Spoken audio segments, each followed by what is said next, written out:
నోటీసులు ఇచ్చి విచారణకు పిలిస్తే హిందూపురం మాజీ ఎంపీ గోరంట్ల మాధవ్ హైడ్రామాకు తెరలేపారు. అత్యాచారం ఘటనలో బాధితుల పేర్లు బహిరంగంగా ప్రస్తావించిన కేసులో విజయవాడ సైబర్ క్రైమ్ పోలీస్ స్టేషన్లో మహిళా కమిషన్ మాజీ చైర్పర్సన్ వాసిరెడ్డి పద్మ ఫిర్యాదు చేశారు. గోరంట్ల మాధవ్పై కేసు నమోదు కాగా విచారణకు హాజరు కావాలంటూ పోలీసులు నోటీసులు జారీ చేశారు.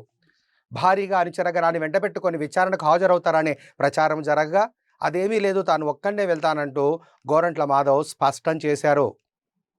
సైబర్ క్రైమ్ పోలీస్ స్టేషన్ విజయవాడకు వెళ్ళటం జరిగి విజయవాడ పోలీసుకు ఎవరైతే కేసును రిజిస్టర్ చేసినారో ఆ ఇన్వెస్టిగేషన్ ఆఫీసర్కు సహకరిస్తానని సందర్భంగా తెలియజేస్తున్నాను. ఈరోజు బయలుదేరుతాను.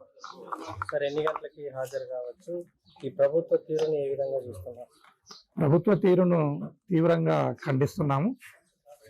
ఈ ప్రభుత్వము తప్పుడు కేసులు, అక్రమ అరెస్టులతో ముందుకు పోతుంది. దీన్ని వైఎస్ఆర్ కాంగ్రెస్ పార్టీ కాదు, యావత్ రాష్ట్ర ప్రజలు కూడా దీన్ని తీవ్రంగా వ్యతిరేకిస్తున్నారు, ఖండిస్తున్నారు.